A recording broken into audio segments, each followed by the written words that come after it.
पंडित जी के कहते ही डिम्पी सदमे में उसकी आंखें धुंधला गई। वो घुटने के बल गिर पड़ी। उसने अपने चेहरे को दोनों हाथों से ढक लिया और रो पड़ी। सहसा अपने कंधे पर स्पर्श पाकर रुंधे हुए गले से कहने लगी, डैड, मैंने रचित को हमेशा के लिए खो दिया। अब मैं उसे कभी नहीं कह पाऊंगी कि मैं उससे कितना प्यार करती हूँ। डिम्पी माय प्रिंसेस, तुमने अपने रचित को नहीं खोया है। मिस्टर कपूर ने डिम्पी के सर पर हाथ फरते हुए कहा। तभी अचानक से डिम्पी उठ खड़ी हुई और अपने डैड से कहा, डैड आप क्या कह रहे हैं, उनकी शादी हो चुकी है। मिस्टर कपूर की बात से डिम्पी को खींच होने लगी थी। उसे लग रहा शायद उसके डैड उसका मन बहलाने के लिए कह रहे हो, जैसे बचपन में कहा करते थे, तुम्हारे डैड ने आज तक अपनी प्रिंसेस से झूठ कहा है। एक बार देखो पीछे मुड़कर, मिस्टर कपूर ने कहा। डिम्पी को मंडप की ओर देखने की हिम्मत ही नहीं हो रही थी। मिस्टर कपूर ने उसे सहारा देते हुए पीछे मुड़कर देखने को कहा। वो मुड़ी और सामने रचित उसे मुस्कुराता हुआ मिला। डिम्पी हैरान सी उसे देखती रही, क्योंकि रचित उसके सामने साधारण कपड़े में था। उसने न तो शादी की शेरवानी पहनी थी और न सर पर सेहरा सजाया था। ये क्या हो रहा है? डिम्पी अब की मंडप की ओर देखने लगी, जहां अभी भी रिका अपने दूल्हे के साथ खड़ी थी। अब की उस दूल्हे ने अपने चेहरे पर से सेहरा हटाया, और वो कोई नहीं, शान था, रिका का बॉयफ्रेंड जिससे वो प्यार करती थी। और शान के ही साथ उसने 7 फेरे भी लिए थे। डिम्पी वही जर्सी हो गई। वो बारी बारी से कभी रचित तो कभी शान को देखती रही। तुमने रिका से शादी नहीं की? बहुत देर जाकर डिम्पी ने रचित से पूछा। मेरी पत्नी के होते हुए मैं दूसरी शादी कैसे कर सकता हूँ? जानता हूँ यही सोच रही हो न कि हम दोनों का तो डिवोर्स हो चुका है। फिर तो मैं शादी कर सकता था, पर मैंने नहीं किया।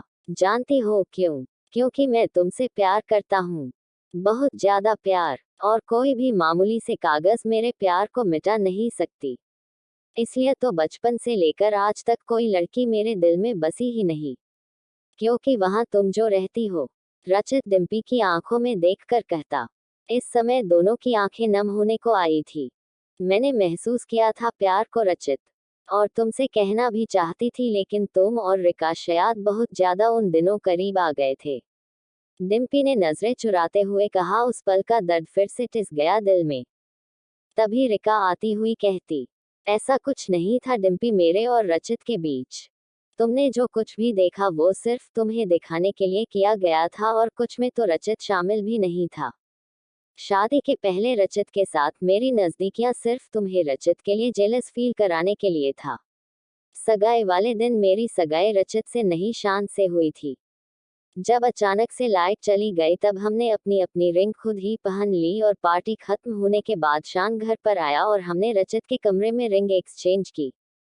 रिका ने कहा, और डिम्पी को याद आया उस रात रचित के कमरे से कुछ आवाज भी आ रही थी, और वो ये सोचकर घर छोड़ने पर थी कि उसकी वजह से रिका और रचित शादी एंजॉय नहीं कर पाएंगे। तभी रिका आगे कहती गई, शादी की जितनी भी रस्म हुई थी उसमें रचित शामिल जरूर हुआ था, लेकिन मेरे दोस्त होने पर हम दोनों तो हमेशा अच्छे दोस्त ही रहे हैं। इसलिए रचित को उसका प्यार मिल जाए उसके लिए मुझे ये करना पड़ा, क्योंकि मुझे पता था एक ना एक दिन तुम्हें प्यार का एहसास जरूर होगा। रिका की बात सुनकर डिम्पी रिका से कहती हैं, अगर ये सब सिर्फ मुझे दिखाने के लिए किया गया था तो वो क्या था जिस रात तुम और रचित गेस्ट हाउस में थे? रिका डिम्पी की बात सुनकर शान की ओर देखा। अब की शान ने कहा, उस रात रचित सर नहीं, मैं था रिका के साथ गेस्ट हाउस में। और फिर ऑफिस वाला इंसिडेंट शान ने बताया, किस तरह उसकी शर्ट पर कॉफी गिरने पर रचित ने शान को अपनी शर्ट दी थी। डिम्पी, मुझे पता है तुम्हारे दिमाग में मेरे और रचित लेकर बहुत सी गलत फहमियां हैं। इसे मैं क्लियर कर देती हूँ, मैंने हमेशा से शान से ही प्यार किया है। हाँ, ये सच है कि रचित मेरा बहुत अच्छा दोस्त है और हमेशा रहेगा।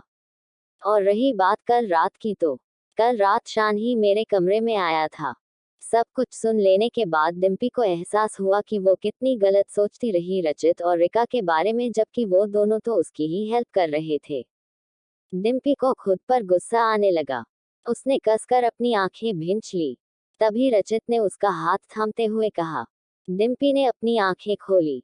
बहुत इंतजार किया मैंने कि तुम्हें भी मेरे प्यार का एहसास हो। चाहता तो मैं तुम्हें अपनी दिल की बात कह सकता था, लेकिन मैं तुम्हारी जिद नहीं बनना चाहता था, तुम्हारा प्यार बनकर रहना चाहता था। और ये तभी होता जब तुम खुद प्यार को महसूस करती। मैं तो कई बार हिम्मत हार गया था, शायद तुम्हें मेरे प्यार का एहसास अब कभी नहीं होगा। रचित ने कहा, तुम्हें ऐसा इसलिए लगा क्योंकि मुझे तुम्हारी प्रॉपर्टी चाहिए थी। कुछ हद तक तुम्हारा सोचना सही भी था। प्रॉपर्टी मेरे नाम हो जाने पर मैं खुश जरूर हुई थी, लेकिन जब तुम्हारे यूं सह जाने की सुनी तभी से मेरे अंदर सुनासा लगने लगा। तुम्हें खोने का डर मुझे सताने लगा। ये तुम्हारे प्यार का ही तो असर था जो मुझे पूरी तरह बदल दिया था। डिम्पी ने कहा, और रचित को भी अपनी गलती का एहसास हुआ, उसने क्यों नहीं समझा डिम्पी को। तभी डिम्पी रचित का हाथ हुए आंखों में कहती, मुझे सिर्फ तुम्हारा प्यार और साथ चाहिए रचित, और कुछ नहीं। आई love you Rachit. I love you too Dimpi. Rachit ने डिम्पी को सीने से लगा लिया और एक बार फिर कपूर मेंशन तालियां गूंज उठी। कहानी जारी रहेगी। कहानी के साथ कनेक्ट रहने के लिए चैनल को सब्सक्राइब जरूर करें।